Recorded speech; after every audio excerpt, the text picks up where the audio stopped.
Bismillahirrahmanirrahim. I welcome class 10th in my lecture series for chemistry.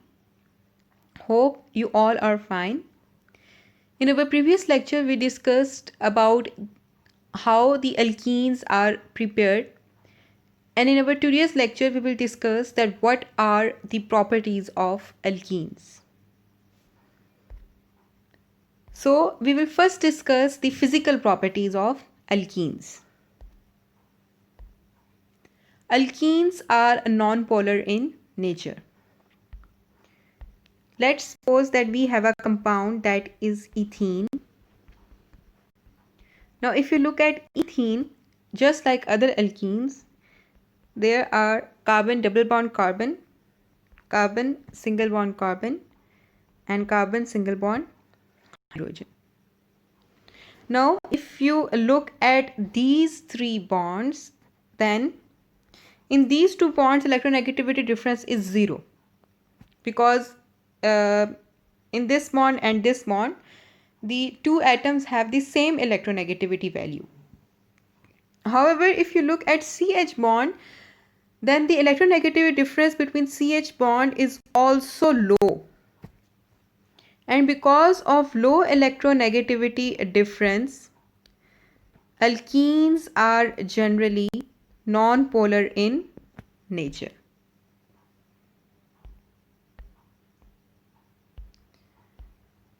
These alkenes are less dense than water, so they will always float above the surface of the water. Alkenes are insoluble in water. Why? We know that water is a polar compound, and for solubility we have the rule like dissolves like. Since alkenes are non-polar, water is a polar substance, so therefore alkenes are insoluble in water. However, these alkenes are soluble in the organic solvents like petroleum ether and benzene. Why soluble? Because petroleum ether and benzene are non-polar in nature. So since our alkenes are non-polar, therefore they are soluble in these solvents. Alkenes with carbon number 2 to carbon number 4 are generally gaseous in nature. First member of the alkene is the ethene. Now, the physical state of ethene is that it exists in the form of gaseous state at the room temperature, and it is a sweet smelling compound and is colorless. Alkenes with carbon 5 to carbon 17 are liquids in nature, and the higher alkanes having carbon number greater than the carbon 17 are solids in nature. So this means that as the number of carbon atom increases, the physical state changes from gaseous to liquid and from liquid to the solid state. In the alkenes, boiling point increases with increase in the number of carbon atoms. This is a list of compounds containing alkenes, and the boiling point of different alkenes are also shown here.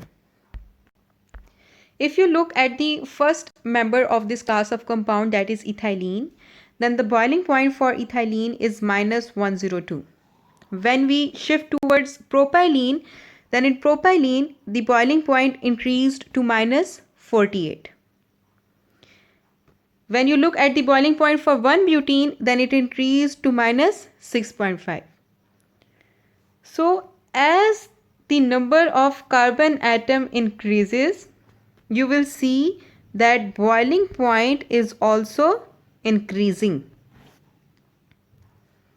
So this is the general trend of boiling points in the alkenes.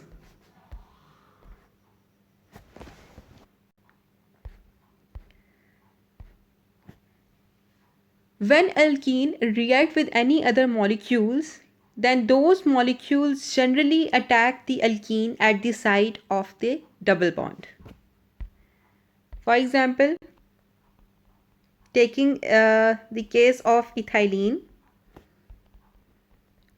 Now, whenever ethylene will react with any other molecule, then this site of this compound containing double bond will be involved in a reaction. So in alkenes, the site containing double bond is the reactive site. Now, what kind of reactions occur at the double bonds? Alkenes generally undergo addition reactions at the sites of the double bond. What are addition reactions? An addition reaction is a chemical reaction wherein two or more reactants come together to form a larger single product.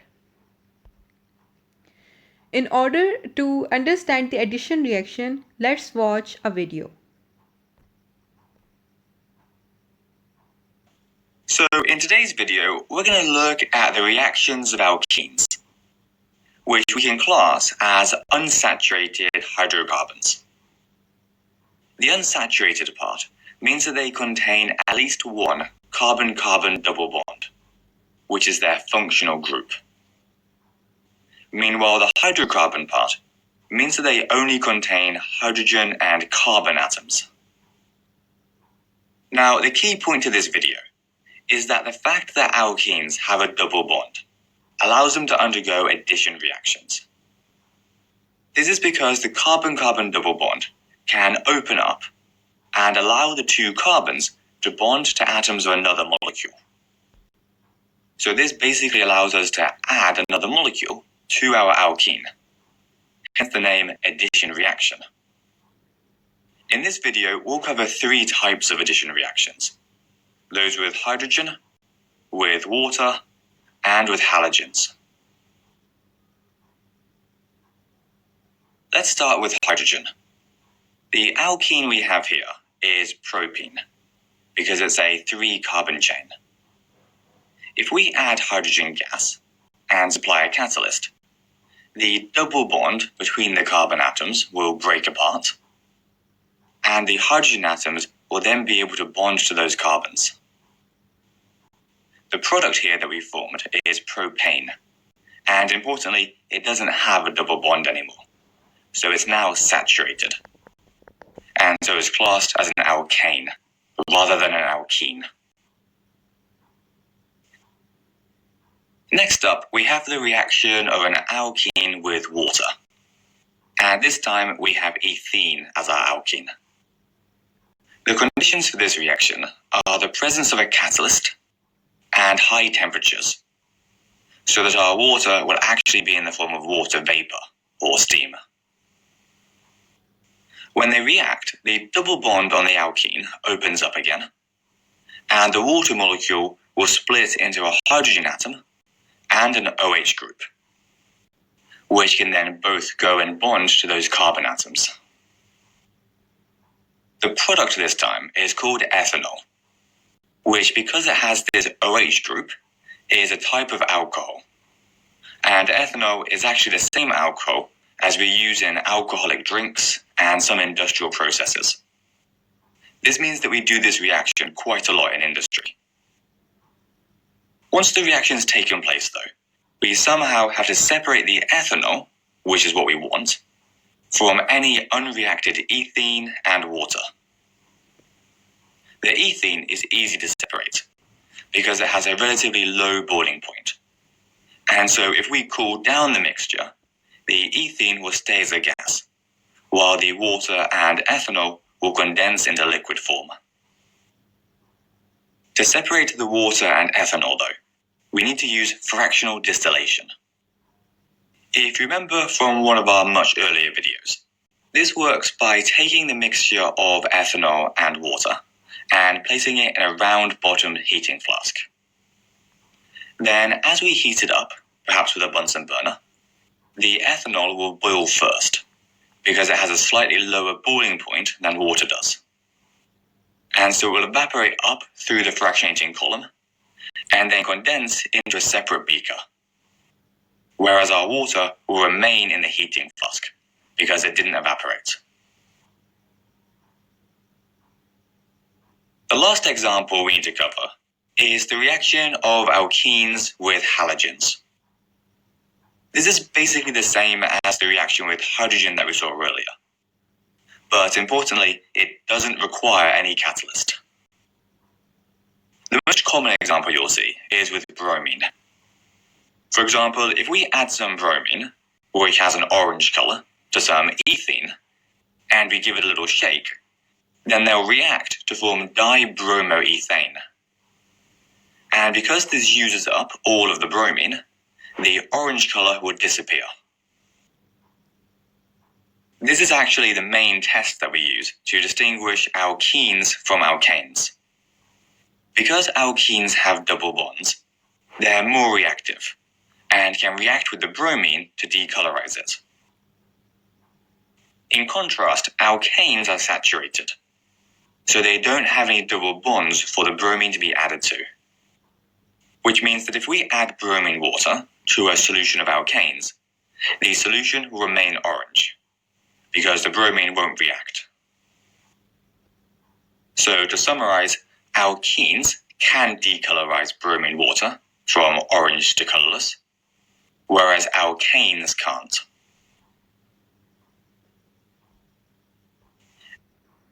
Now let's discuss the chemical properties of alkenes. You just saw a video related to the introduction of addition reactions that usually occur in alkenes, and we will discuss these two addition reactions in our today's lecture. First reaction is the halogenation of alkene. The word halogenation means that in alkenes, in this reaction, halogens are being added.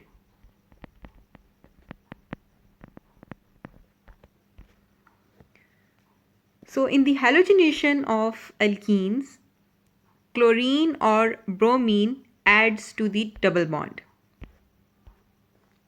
For addition, at double bond, two halogens get added at the adjacent carbon atoms.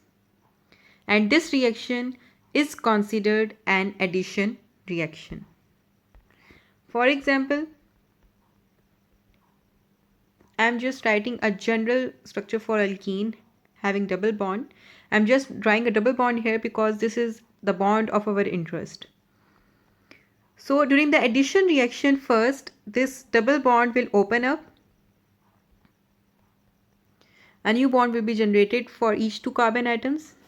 And if we are adding bromine in it, now this bromine molecules contain two bromine atoms. So each bromine atom will get attached to each carbon atom. One of the bromine atom will attach with this carbon atom and another bromine atom will attach to this carbon atom. So these two carbon atoms are the adjacent carbon atoms. So in the addition reactions, for the halogenation process, these halogens are added at the adjacent carbon atoms. This is another reaction for the halogenation of alkenes. What happens that first the double bond of an alkenes open up, a new bond is generated for each carbon atom involved in the formation of double bond, and after the generation of new bond, chlorine atom will be added to each of the carbon atom.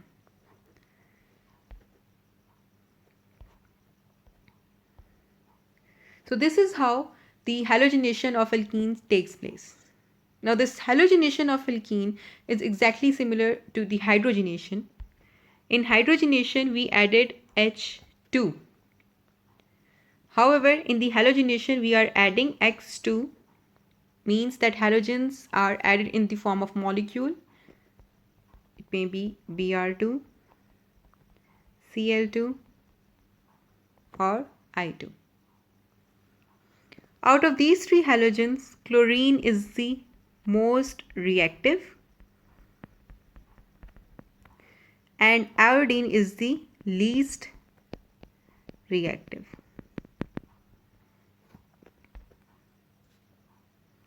So this is one of the example of the addition reaction that usually take place in the alkene. Now, we have discussed about certain tests to identify different functional group in our previous chapter. So, in order to identify alkenes, we generally undergo a bromine water test. Now, this bromine solution is reddish brown liquid. When it is added to an alkene, then the decolorization of the bromine solution takes place. So, therefore, this addition of bromine water is a test for the unsaturation. And this test is not given only by the alkenes, but the alkynes also give this reaction. So if we want to identify alkenes or alkynes in a mixture, then what we will do, we will just add the bromine water in it. And if the decolorization takes place, then this means that the reaction mixture contains alkenes or alkynes. It is a general test for unsaturation.